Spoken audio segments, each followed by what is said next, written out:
Welcome to Deep Mind Daily, the channel where your brain meets your bank balance.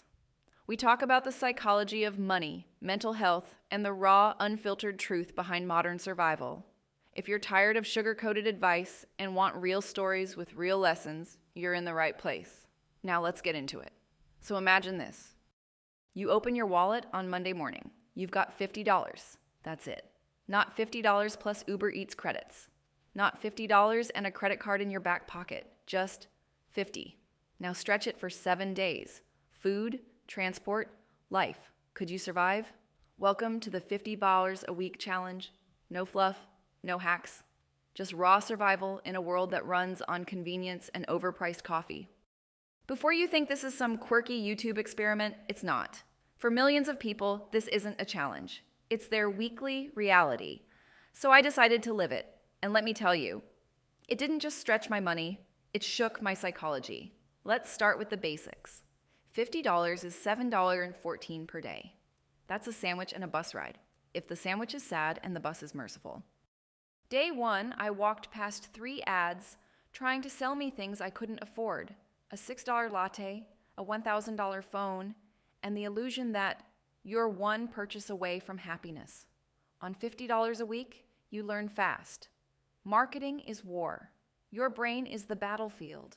Dopamine is the hostage. You start seeing everything differently. You don't buy snacks. You calculate them. You don't scroll food delivery. You interrogate prices like a lawyer. Every dollar becomes sacred.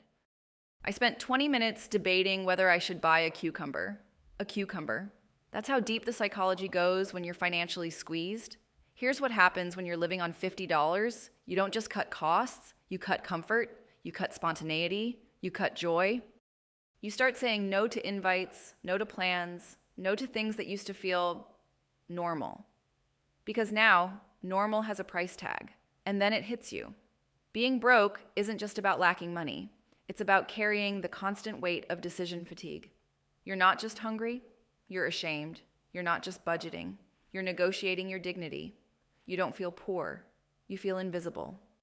You ask yourself questions like, can I skip lunch and still work okay? Can I pretend I'm full around my friends? Can I look presentable without new clothes?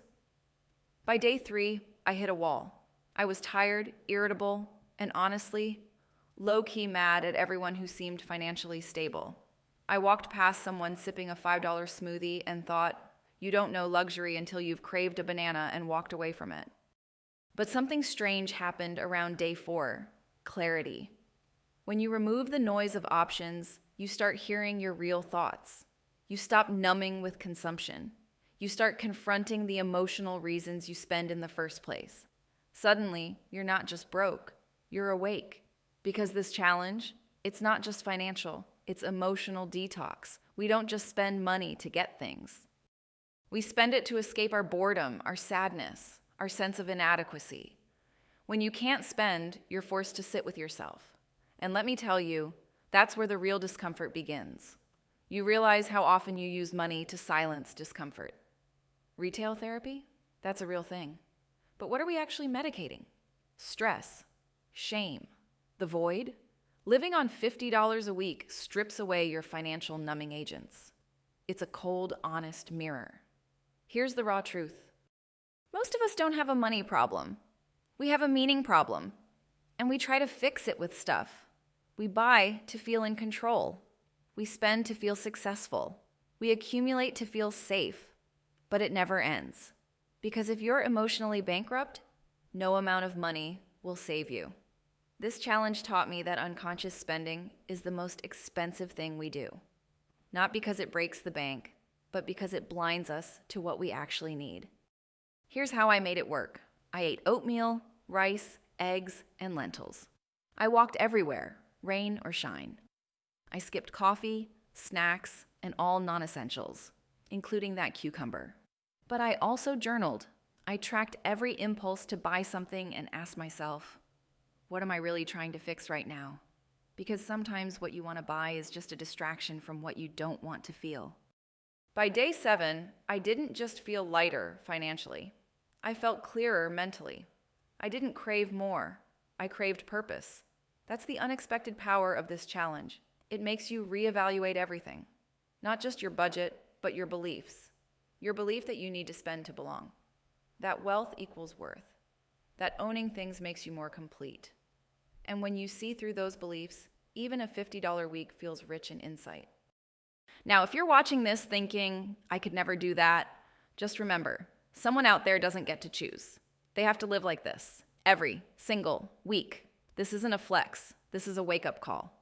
To question your habits, to appreciate your privileges, to realize how mentally expensive financial insecurity really is, and maybe to get intentional. So here's my challenge to you. Live on $50 for a week, just once. See what it brings up. See how you react without your spending crutches. See who you become in that silence, and then ask yourself, what did I learn that money could never buy? This isn't about glamorizing poverty. It's about building financial consciousness. Because awareness is wealth. Clarity is wealth. Self-control is wealth. And sometimes, growth costs less than a cucumber. This is Deep Mind Daily, where we dig deeper than dollars. See you in the next one.